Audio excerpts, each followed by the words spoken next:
Hello everyone, my name's David Edgar, I'm the host of Heart and Hand Rangers podcast, and I'm joining you today after Rangers reserves drew 2-2 with Aberdeen at Pittodrie. Manager Barry Ferguson had named a side that I think we are unlikely to ever see again, put it that way, and he also named some players that after the performances today it's unlikely we will see them again. You have to spare a thought for poor Aberdeen, their cup final after all, and they were up against a Rangers fringe team, 10 men for over a half, 2-0 up and still couldn't get the victory.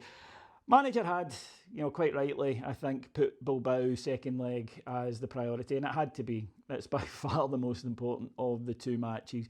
But I have to admit in the first half to being a little bit disappointed still with the performance of some of them. And the reason being is I'm maybe old-fashioned. I think if you've not been playing, and if you're not quoted to get into the team and you get a chance, that's your opportunity to say, I'm going to play brilliantly today, I'm going to leave everything out there. And it might not come off for you, you might be missing match practice or whatever, but your commitment level should be such that people say, oh, you really put a shift in today. And there were players in that Rangers team in the first half who didn't do that. And yeah, we had an unusual lineup, there's no doubt about that. And it was further change when Manny Fernandez had to go off after 20 minutes. Ross McCausland and Finlay Curtis were asked to play as wing-backs, and the contrast was big. I thought Curtis really gave it his all. Yeah, sometimes he got done. You'd expect that by experienced wingers. But he never shirked it, whereas I thought McCausland just looked uncomfortable, looked like he didn't want to be there. And after an absolutely horrendous first half, picked up a second booking for a daft tackle and wasn't there anymore. And I think time was running out on him. And he's not the only one. Cortez, Danilo, Bajrami, all handed starts. Now, these are a slightly different kettle of fish. These are big money signings and nothing at all from them today. They just didn't produce. We found ourselves 2 goals down, and to be honest, Aberdeen deserved to have that lead at that point in the first half. The first goal came after a couple of chances for them, but the first goal came and it was a bit of quality from Clarkson. A free kick, everyone's expecting a cross. He goes across the goalie instead and puts it into the top corner.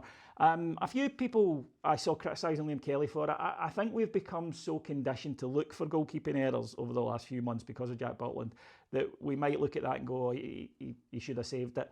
I'm not so sure, having seen it a few times now. I think it's just a good effort. He still has to cover the potential of a cross, and then he just can't get across in time, even though he gets a hand to it. Be interested to see what he says. Maybe he feels he should have done a bit better with it, but to me it was just a good strike.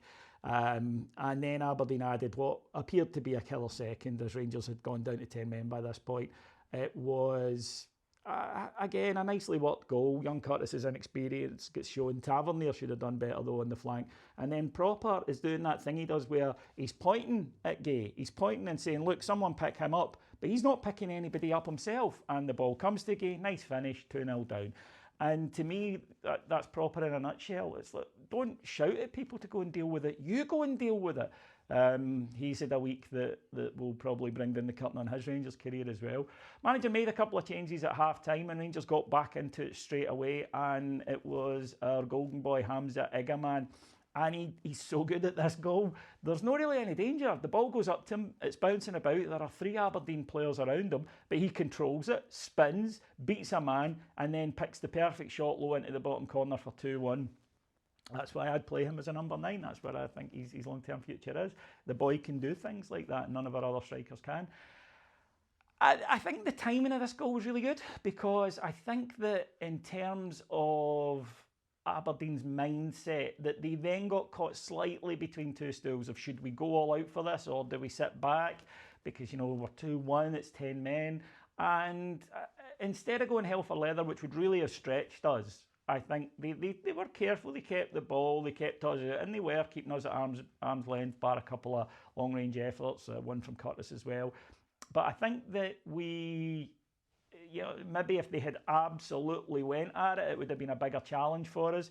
But Rangers stayed in it. Aberdeen did have a couple of decent chances. Liam Kelly was very commanding in goal. I thought he came and took crosses and held them, not punching them, and that helped.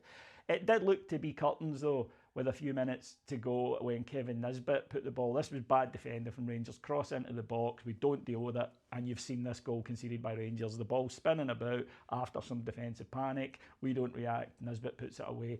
but he'd handled it in the build-up, and that's the rule. If you, the goal scorer, handle the ball at any point as you're putting the ball in the net, it's a foul. Don't blame me, I don't make the rules. But it was correctly called out. And Rangers had suffered in the first half from this, when Finlay Curtis had set up a goal for Hamza Gaman, but the ball was adjudged to be over the line.